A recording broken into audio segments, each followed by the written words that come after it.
everybody, and thank you for coming back to Living to Do's review of Winning Time, Episode 9, Acceptable Loss. Before I get started with this review, please like, share the video, and subscribe to my channel. And also, you can find me on Fanbase. This episode was directed by Salli Richardson Whitfield. She is an actor, director, married to actor Dondre Whitfield. Good job. It was a good episode. It wasn't, it was more of a sad episode, I think. The things that were going on in it. We see that Jack McKinney has been cleared to coach the team, but decisions have to be made whether he will be the one that will coach or if they will have Pat Riley and Paul Westhead remaining the coach now that they are nearing the playoffs. In fact, they're in discussions. Jerry Buss doesn't know what to do. He's talking to a team of people that he works with, including Chick Hearn, which I don't understand why Chick Hearn would be a part of discussions on who would coach the team, who would play for the team. Chick is just the announcer for the team, but for some reason they play heavy importance on his view, which is interesting. You should have absolutely no say. You get down to the announcer booth, and whoever's coaching is who you're going to announce, who you're going to be talking about. You shouldn't have any say on who's going to coach. I never understood that, but all through this series, we see Chick in these positions where he's making that decision about coaching or players coming to the team. Now, who's going to coach the team? You're just the announcer. Stick to your job.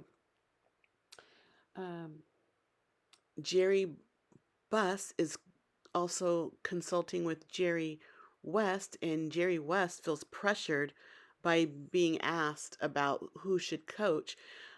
He wants him to ask somebody else. Jerry says he's asked everybody. He's got advice from everybody. Next he's going to get advice from the Pope. And Jerry's like, don't ask the Pope. He's going to side for whatever's best for Boston.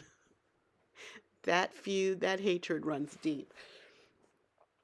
Of course, Pat Riley, he wants to keep the coaching job. He wants to remain on as the coach. He has talked about it at least through the playoffs because they've won 50 games. They pretty much got the team here. So he wants to fight for himself. And we see that Paul Westhead is doing little fighting for himself. He's loyal to Jack, so loyal that he's torn whether he should even ask for the job because of his loyalty to Jack, who was his best friend.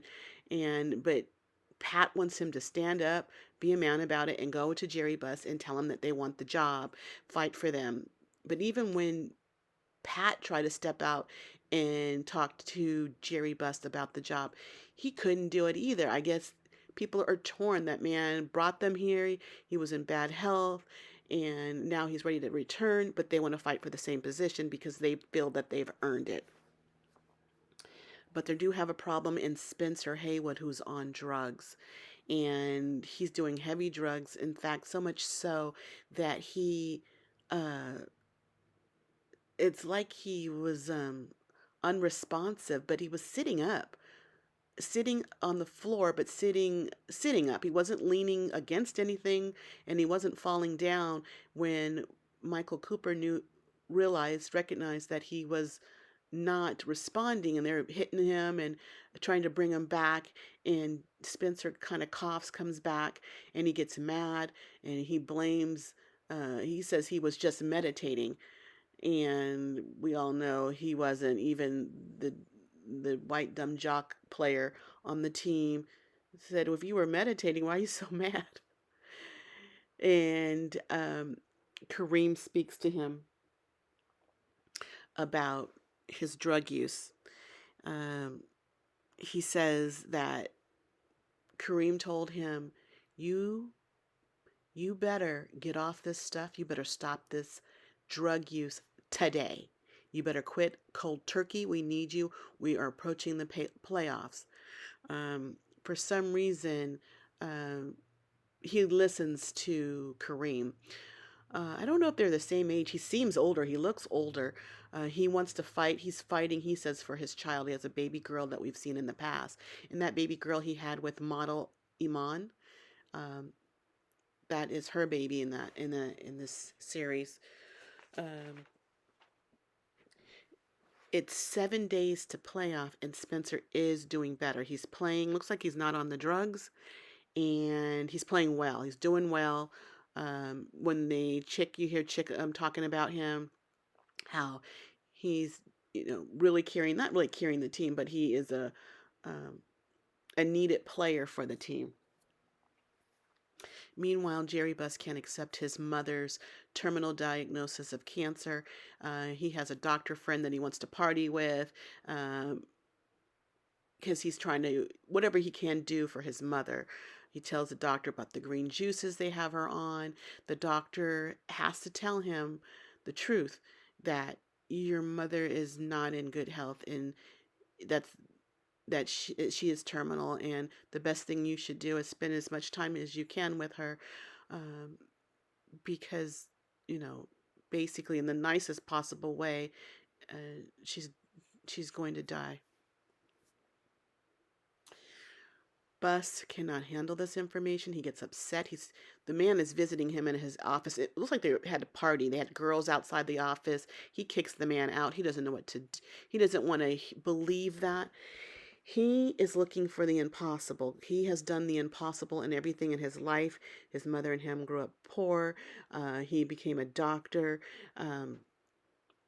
He made all this money. He bought a team that he didn't think he could buy. No one thought he could buy. He pulled it off. He got a loan from the bank. He did the impossible. He made this great deal negotiating with the bank. He needs to play in the playoffs so they can create revenue longer, because the season will be extended longer, meaning more ticket sales, more money in the concession stands.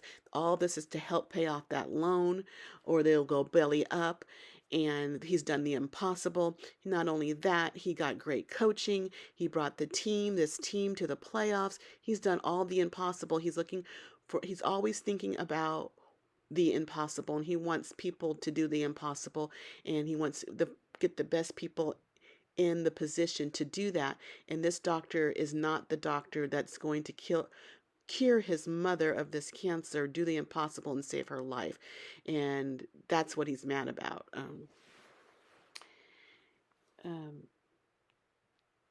He's extremely close to his mother. Um, so he does spend quality time with him and Jeannie. And I know she has other grandchildren. I don't know why we never see them around when she's going through this.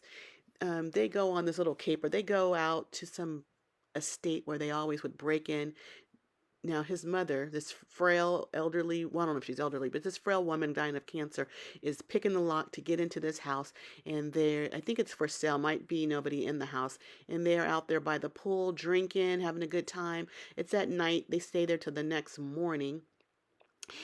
And he gets to talking with his mother. She's telling him about stories from his childhood. And as she's laying in his arms, she's unresponsive. Pretty much, I believe she has died. But he takes her to the hospital and they put her on the ventilator. And basically, the doctor that he kicked out of his office earlier is told him that, the ventilator, the machines are going to keep her alive until you decide otherwise. So basically, that's life support. And they have to make the decision to turn that off when they're ready. We see not only is Jerry mad about what's going on with his mother, but Cookie's mad.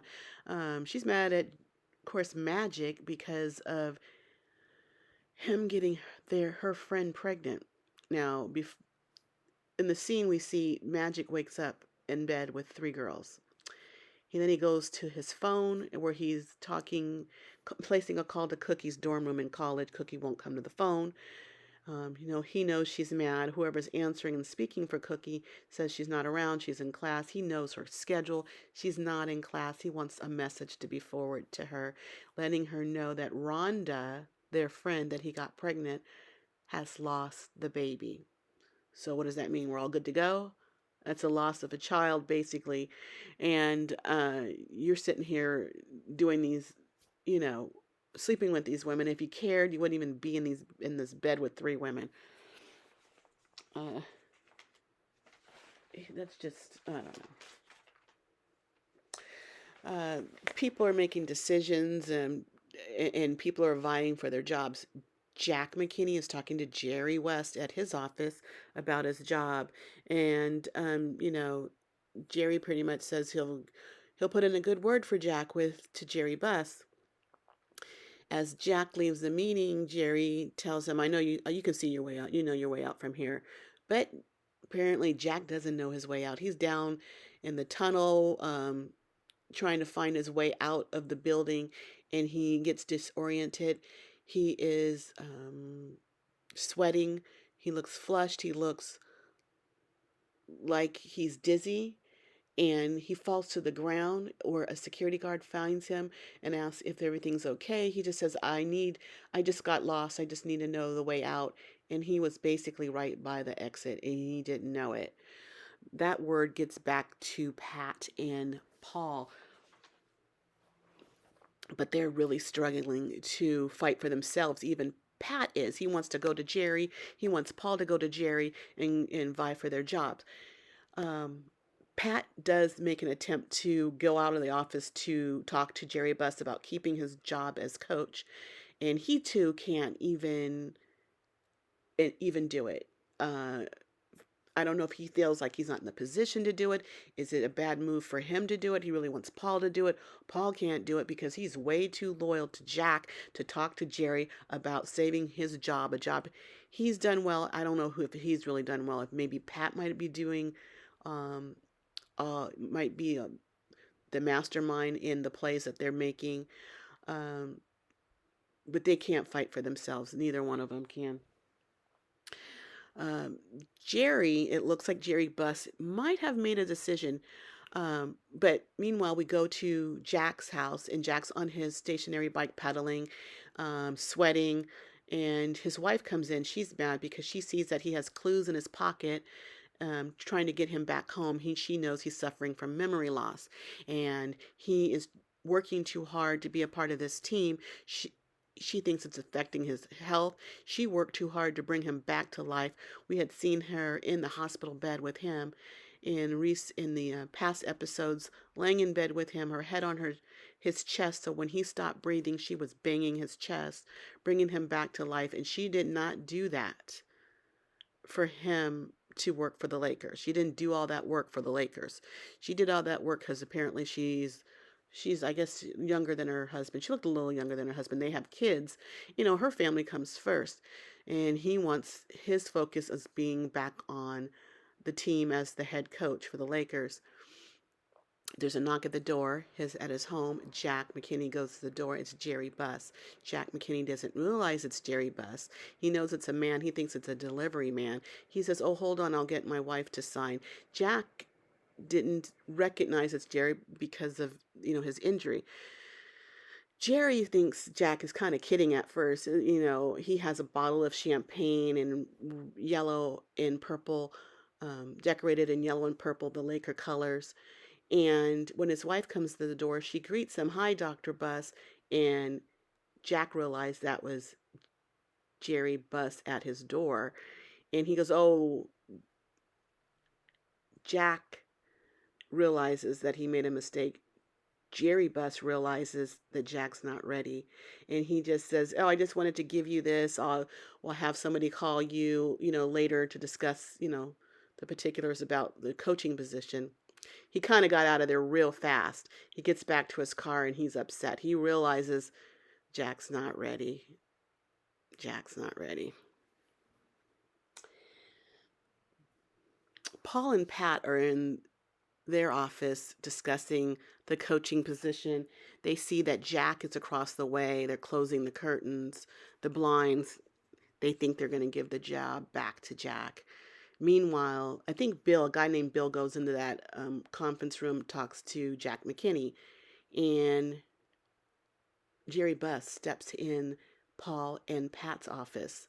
They think they're going to get the axe. Very cool and calm. Jerry Buss gives the position to Pat and Paul. Paul, does kind of fight for himself.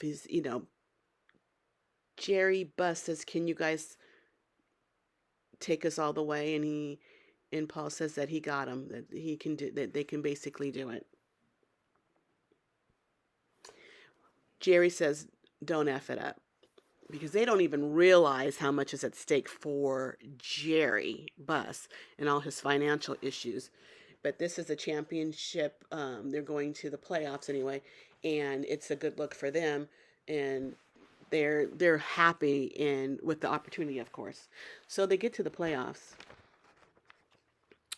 and before the playoffs, things are going on. First of all, Magic finds a pair of panties in his bed with a phone number. He puts it in a drawer full of a whole bunch of other ones. The Lakers play the Suns, the Phoenix Suns, and they do well. They win, so they're going to the semifinals, and they're going to play Seattle next. Spencer looks ready. He's playing well. His mother is still in the hospital on the ventilator, and the Lakers win the Western Conference Championship. Meanwhile, Jerry Buss takes his mother off the life support, which is very, very sad. And we see all this is going on. The guys win the conference. Magic is hugging Kareem. Kareem tells Magic, "You made me believe." I see how they have a good relationship. I don't know if that happened in real life, but we see Kareem really coming around as a human being towards Magic anyway. Good news, though, the Celtics lost. I think Magic wanted to see the Celtics in the championship games because he wants to play against Larry Bird. Even though Larry lost, his team lost, there's still talk that he could be rookie of the year.